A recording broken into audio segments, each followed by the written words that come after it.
right. Hey guys, it's Dr. Chelle. Welcome to Dr. Test Prep. If you have my book, we're on page 143. If you don't, paper and pencil works. Make sure your Desmos calculator is open and that you have chosen the assessment as College Board. Now let's go ahead and we're focusing on Khan Academy Unit 8, Lesson 1, Factoring Quadratic and Polynomial Expressions, again, page 143. Now, I'm going to show you the slider tool. I love the slider tool. Like, I'm obsessed with it.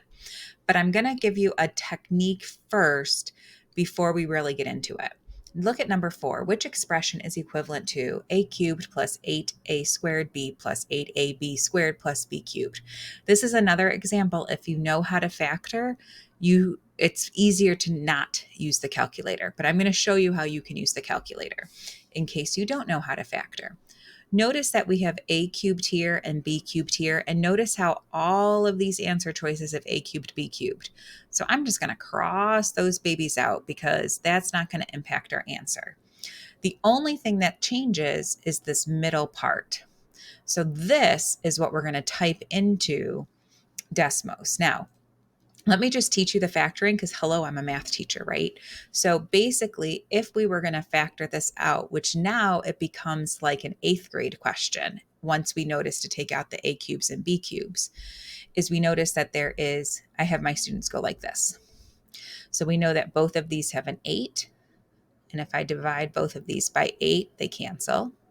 I see one a here and one a here, so I can put an a here. When I divide this by a, I just lose one. So I'm left with an A. And when I divide this by A, it's gone. And then I notice there's a B in both, so I'm going to put the B here. If I divide this by B, it disappears. If I divide this by B, these cancel. And so I'm left with choice B is my correct answer. But let's say that you didn't know how to factor. So what can you do? So what we're going to do is we're going to leave the A's and B's and type in 8a squared times b plus 8ab squared. And notice how it says add slider, and we're going to say all. And what we're going to do is we're going to move these to any number that's not between -2 and +2. So it can be a decimal, it can be whatever, it doesn't matter. Okay, so we'll just use +8 and -4. It doesn't matter.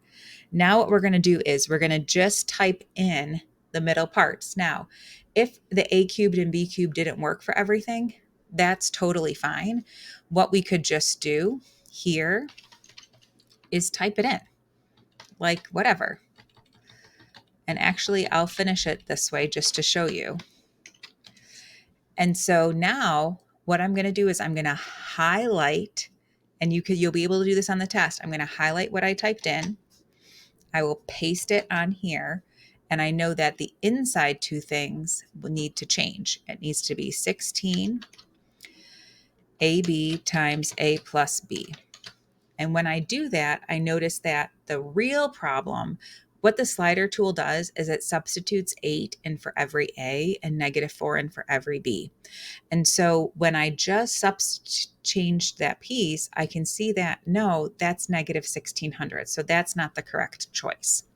So I'm going to copy this and let's try out answer choice B. Now, if you watch my other videos, I typically have us do like A of X, B of X, C of X. It's not appropriate to do here, so we're not going to do that. Now I know it should be 8AB instead. And look what happens.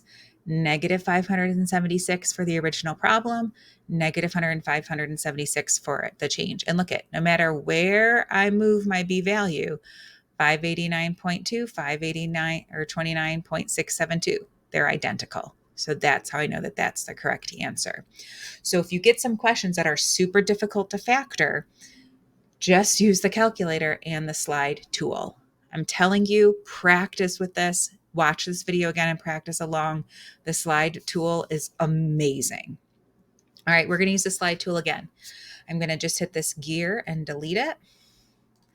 And let's get going. Given the expression 4x squared plus 28x plus 48, if 4 times x plus a, x plus b is equivalent, what is the value of a, b?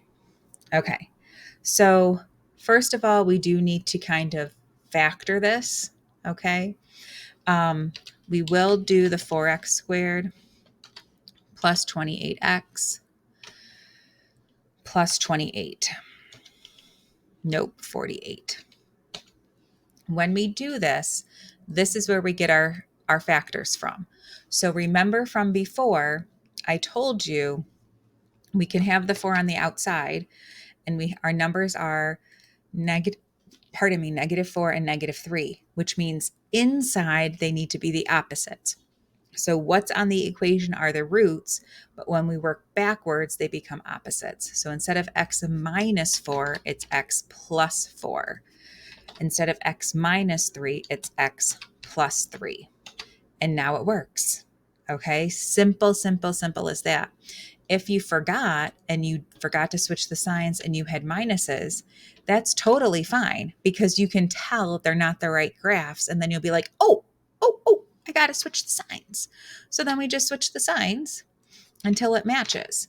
So now that we've done that, we know that we have 4 times x plus 4 times x plus 3. So this is our A and this is our B based on this. So what's the value of AB? It's basically just saying what's 4 times 3? 12. Okay, let's do that again, but this time we're going to subtract the roots, A minus B.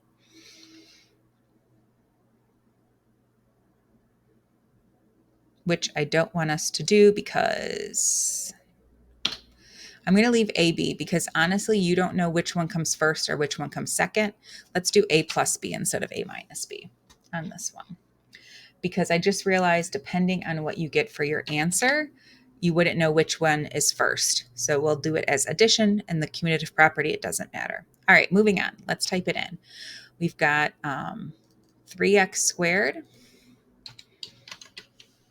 minus 6x minus 72. That's the graph we're trying to hit. We've got 3 times, and I'm going to just put x plus a right now, and I'm going to put x plus b. And we can use the slider tool and just look at the numbers here. So like I'm going to say -4, and here I'm going to say 6. And we can see that the graph doesn't match. So then we're like, oh yeah, that's supposed to be positive and that's supposed to be negative. And now we can see that the graph matches perfectly. So now that we know our values are A is 4, well, we know we've got 3 times x plus 4 and x times x minus 6. So we know that A is 4 and B is -6. Technically speaking, it could go either way because look what happens. If I make A -6 and B 4, I get the same graph. Okay, so that's why we couldn't subtract because we wouldn't know which is first.